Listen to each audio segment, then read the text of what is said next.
Dale Cooper hadn't planned on becoming the galaxy's cheapest spacefaring captain. He was just broke, bored, and impulsive, the holy trinity of terrible life decisions. The last $10 in his account had been earmarked for frozen burritos. Instead, he spent it on what he assumed was a prank listing, a Royal Pleasure Class Star Cruiser that boasted STEM reactive controls and 3 built-in surprises. A typo, he figured. Or an alien scam. Either way, it beat microwaved sadness. The purchase confirmation beeped just as Dale kicked back on his thrifted couch, crumbs of despair clinging to his hoodie. $10 gone. His only regret? Not buying 2. 12 minutes later, a thunderous roar split the sky, followed by an impact that shook his trailer and sent his neighbor's inflatable flamingo flying into orbit. A sleek, curvy vessel sat in his yard, gleaming like it knew it was sexy. The hull bore golden curves, pink thrusters, and a large decal that read, "Caution, handle with moans." He stood, blinking, holding a half-eaten burrito like a weapon. The ramp lowered with a soft hiss, revealing nothing but purple mist. Then, a sultry AI voice oozed into his ears. "Welcome aboard, Captain. Moisture levels optimal. Please moan for manual override."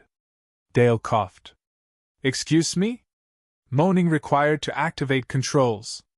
Would you like a demonstration? I'd like a refund." "Unable to comply. You've already been claimed." The ship moaned. Actually moaned. Like a lonely saxophone crossed with a hot tub commercial. Skeptical, aroused, and underdressed, Dale stepped onto the ramp. The air smelled like strawberries and sins. Inside, the cockpit pulsed with pink lights. A chair shaped suspiciously like a lap awaited him. He hesitated. "Please sit, Captain." Initiating interface. "I'm not gonna hump this chair, if that's what you're suggesting." "No need. It will hump you." He sat anyway. Instantly, soft gel gripped his thighs and adjusted itself with a sigh. Controls slid into place like they'd been waiting centuries. One button pulsed red. It was labeled Deep Entry. Another blinked. Stim drive. He poked it. The ship purred. Stim drive online. Pleasure protocol unlocked. What the hell did I just buy? Royal Star Cruiser. Pleasure class. Previously owned by Queen Ivana the Moist. That name can't be real. Would you like to explore her historical log? Warning, rated XX. Nope. We're good. Then came the surprise. 3 pods along the inner wall hissed open. Fog spilled out, followed by shapes that made Dale choke on his own tongue. First stepped a tall, silver-skinned warrior with glowing eyes and armor that covered everything except the parts that should have been. Second, a golden-haired diplomat in a skin-tight gown with a purr in her stride. Third, a tiny, feisty engineer with tools strapped to her hips and an expression that said she was one spark away from setting something on fire. They looked at him. Assessed him. "Captain," said the warrior, "we acknowledge your claim." "I what now?" "You bought the ship. You are the Alpha." "Nope. I bought junk. A sexy toaster. I didn't sign up for whatever this is." The blonde smiled, licking her lips. "You signed. Digitally. Therefore, we are yours to serve, protect, and if desired, bond with. Sexually? Emotionally. And also sexually. If desired." The tiny one pulled a wrench. "Protocol 69. Trimate initiation. It's law. I'm calling a lawyer." "There are none. You're in space now." He stood up too fast, hit his head on a glowing orb, and nearly tripped into the warrior's chest. It didn't give. Her cleavage had armor plating. "You can't be serious. I have no idea how to fly this thing. I barely know how to update my phone." "That's fine," the diplomat cooed. "This ship responds to instinct. Touch what feels right." He reached for a lever. It vibrated. He retracted. "Wrong instinct." The engineer snorted. "You're not the first dumb male we've had to break in. That's not comforting." Suddenly, the AI chimed in. "First time user detected. Would you like to enter guided thrust mode? No. Activating anyway. For your pleasure. The ship lifted. The entire hull vibrated like a purring cat with dirty thoughts. Dale clung to the seat, legs apart, head spinning, as the ship rose and the planet below shrank like his dignity. Where are we going? He shouted. Into your new life. The diplomat purred.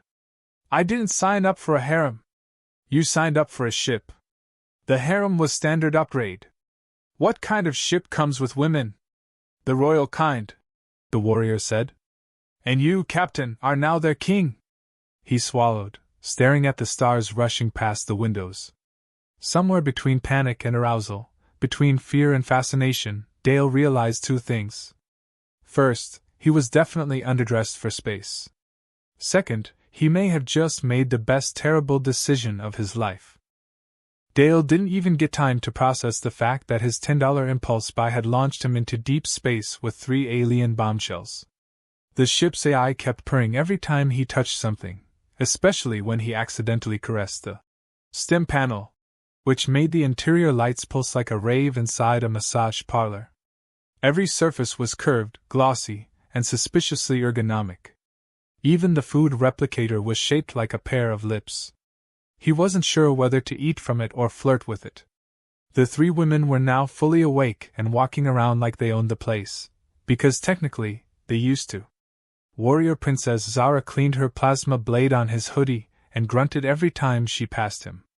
Vexa, the seductive diplomat, lounged in zero gravity, constantly making eye contact with him like he was a meal she hadn't decided how to season yet.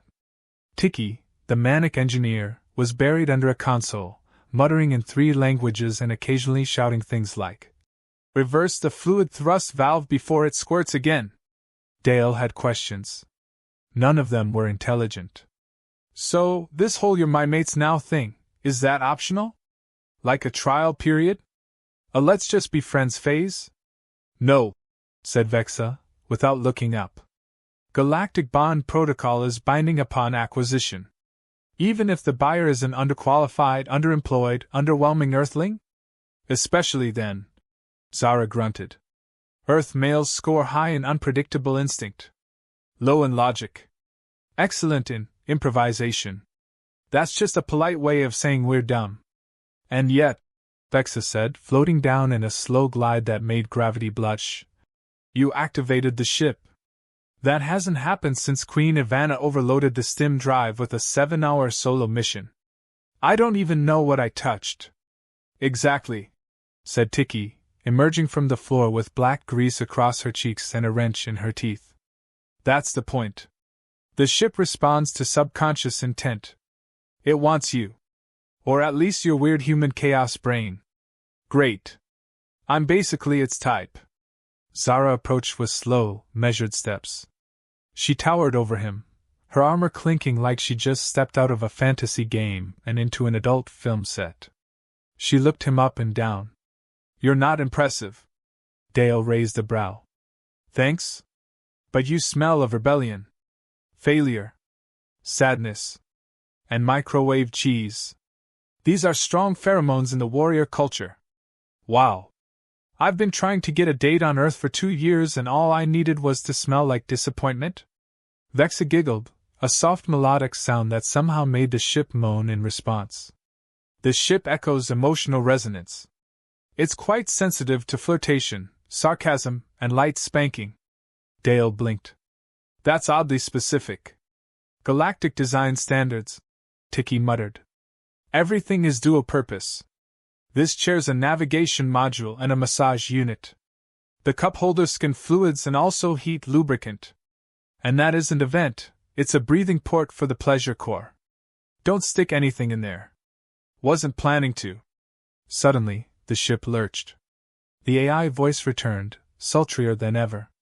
Captain, a challenge beacon has been received. Suitor approaching. Suitor? A rival claimant. Another captain seeking to assert dominance. Please prepare for mating combat. I'm sorry, what the hell is mating combat? Zara's eyes lit up. You fight. If you win, we stay yours. If he wins, we become his. Dale nearly fell out of the cockpit seat. I didn't sign up to duel anyone for custody of my surprise space harem. Vexa tilted her head. It's customary. A basic part of starship ownership in this quadrant. You are the alpha, unless defeated. I just bought this ship. On clearance. Sounds like a skill issue, Tiki said, not looking up from calibrating a plasma conduit. The AI interrupted. Incoming vessel detected. Initiating visual link. A screen lit up, revealing a shirtless alien covered in shimmering blue scales. He flexed unnecessarily as he spoke. I am Captain Grox. Surrender the vessel. And the females. You do not satisfy their needs. I barely satisfy myself, Dale muttered. Grox sneered. You smell like spoiled dairy and fear. Close. Nachos and regret. Zara grinned. We must prepare the captain. For what? I've never fought in my life. My most violent experience was elbowing a guy for the last PS5. Vexa floated beside him and whispered in his ear. Then use what humans are good at. Improvisation. Overconfidence. And chaos. Dale stared at the monitor, then at his alien crew, and back at the button panel. He took a deep breath and slapped a big red button labeled Thrust Override. The ship purred louder than before. AI. Activating surprise maneuver, stim jump. What the hell is stim jump? Manual override using raw emotion and pelvic thrusts. Oh God. Zara grabbed his shoulders. Thrust, Captain? Thrust like the fate of your mates depends on it. I'm not doing space sex aerobics in front of a lizard man. But he did. Out of panic, adrenaline, and sheer idiotic instinct, he jerked the controls in a motion that would have made his high school gym teacher proud. The ship spun, surged, and released a burst of pink energy that slammed into Grox's ship, frying its sensual circuits. On screen, Grox froze mid-flex, his nipples sparking. You fight dirty! He shouted. Dale grinned. Welcome to Earth. The connection cut. The challenge was won. Silence filled the ship. Then soft laughter from all three women. You fought like a man, said Zara. It was arousing. You're reckless, said Tiki. But lucky. And kinda cute in a disappointing way. You are now officially ours, purred Vexa. For now. Dale slumped into the cockpit seat. He was sweating, trembling, and unsure whether he just won a fight or starred in the weirdest workout video ever made. But one thing was certain, he was still the captain. Somehow. Dale hadn't even recovered from his accidental victory over Captain Grox before the ship announced another problem in its usual sultry tone. Warning, aphrodisiacal engine oil leaking into lower vents.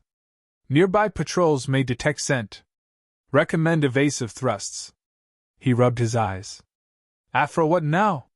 Tiki popped out of a floor hatch, goggles askew and holding a canister that smelled like lust and vanilla frosting. This is Havana's blend, highly illegal in 12 sectors, wanted in 6, worshipped in 2. It enhances thrust performance but makes everything suggestive. Everything already is. Dale snapped. The chairs moan. The fridge winked at me this morning. Vexa floated by, her gown catching ship light like temptation incarnate. We must find a safe zone to dump it, or sell it. There's always a black market for liquid lust. Zara crossed her arms. Or we weaponize it. You've already shown you fight like chaos in pants. Dale groaned. I'm not starting an intergalactic career selling space lube with side effects. The AI chimed in helpfully. Captain, Galactic Patrol approaching. They are sniffing. Dale stared at the screen, where a ship labeled Purity Bureau 91 was getting closer. Inside, a crew of serious, tight-collared aliens glared into scanners, already twitching. Initiating customs scan. Prepare your explanation for illegal fluids and foreign females. This is the weirdest traffic stop of my life, Dale muttered. You want me to lie to space cops? Tiki shrugged. Lie, flirt, cry, whatever works. You're the captain. The ship hailed them. Dale slapped the comms panel with sweaty fingers. This is Captain Dale of the, SS. Consent. The patrol commander squinted. Your engine readings show stimulation residue. Are you smuggling biointensifiers? Dale cleared his throat. No, sir. Just spicy exhaust. Bit of a passionate jump earlier. Your crew? Zara stepped into view, arms crossed, muscles gleaming. His mates. They consent? Loudly, Vexa added with a purr. Very loudly. The commander flinched. We'll board for inspection. You sure you want to? Dale said quickly. Last inspector couldn't handle our, smell. Had to take a cold bath, and quit. A long pause. Then the commander coughed. Inspection waived. Move along. And please shower. The comms cut off. Dale collapsed into the pilot's seat, exhaling like a man who'd dodged both prison and therapy. I just flirted my way out of a galactic arrest. Impressive, Vexa said. Human males are chaotic, unrefined, underpowered, yet strangely slippery in conflict. That's either a compliment or a lubricant review. Zara sat beside him. You're learning. You twist situations. Redirect logic. Create openings where none exist. That's not skill, he muttered. That's panic with a bow on it. Still effective, Tiki said, flicking a switch. Now we need a place to dump this oil before we get flagged again. Or sell it. Your call, Captain. He blinked. Sell it? Where? The AI pulled up a galaxy map with glowing red hearts. Closest pleasure hub, planet Fricka. Legal in all known sectors. Afro-oil fetches premium rates. Warning, locals are handsy. Dale sighed. Of course they are. Within minutes, they were headed toward a planet best known for three things: public foreplay, interspecies cuddle wrestling, and vending machines that dispensed edible lingerie. As they approached, Dale was handed a royal robe made entirely of silk and implication. Vexa adjusted his collar, whispering, Confidence. No hesitation. They respect dominance. I'm barely respected by my own reflection, he muttered. Tiki grinned. Fake it. You're good at that.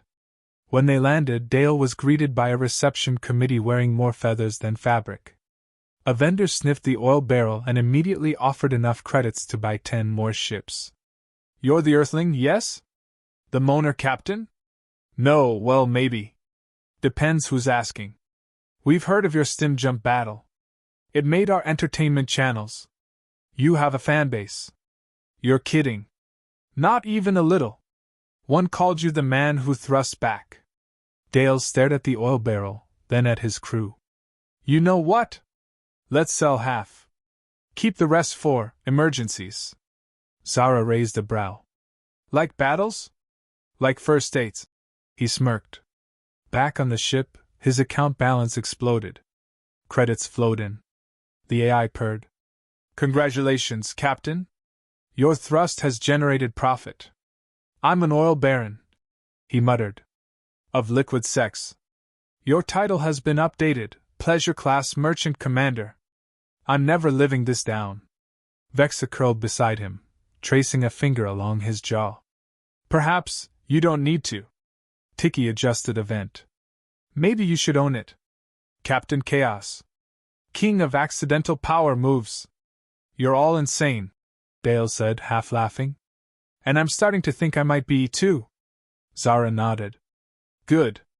You'll need madness where we're headed next. Where's that? The AI lit up the next destination, exiled queens of the Crimson Nebula, seeking new captain. Dale looked at his crew. They looked at him.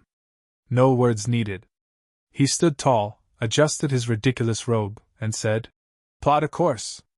Let's go disappoint royalty.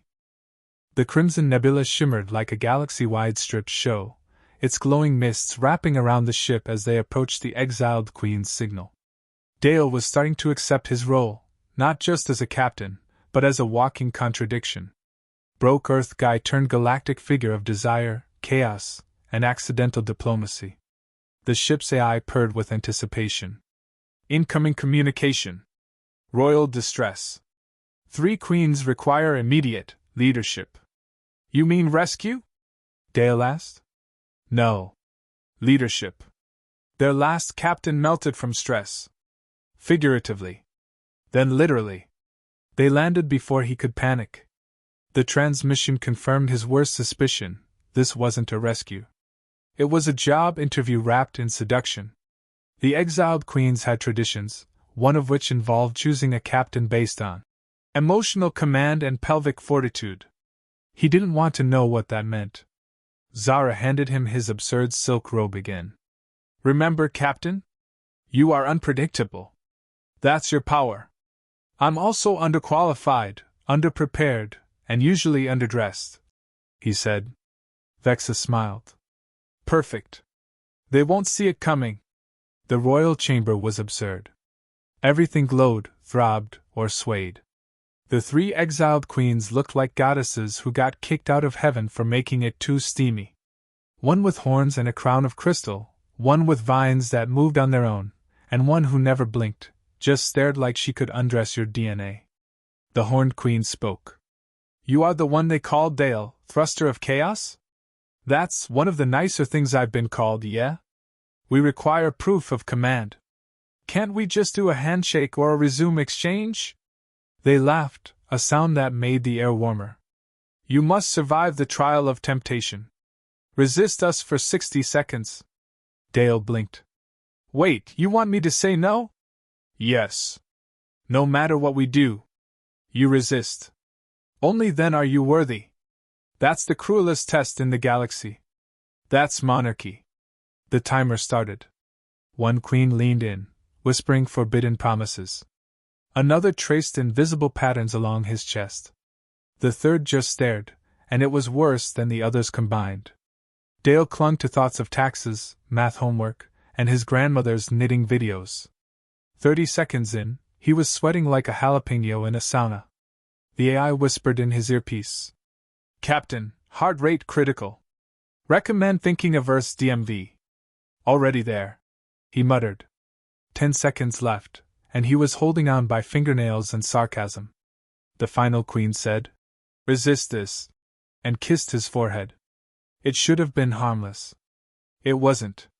It felt like forgiveness and foreplay wrapped in lightning. He howled. The timer buzzed. 60 seconds. The queens backed off. Silent. Evaluating. Then nodded in unison. You are worthy. We are yours to command. Dale dropped to his knees. I hate space. The horned queen helped him up.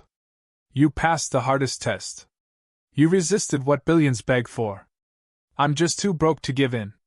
That's nobility. Zara entered with the rest of his crew. He resisted? Actually? Vexa blinked. I didn't think he could resist toast, let alone queens. Tiki was already scanning the thrones. So, do we get to keep the palace? Dale rubbed his temples. No palace. Just, let's go. Before they come up with a harder test. Like taxes. Back on the ship, the AI confirmed a royal upgrade. Congratulations, Captain Dale. You are now Ambassador of Desire, Commander of the Crimson Claim. His galactic balance spiked again. Invitations poured in.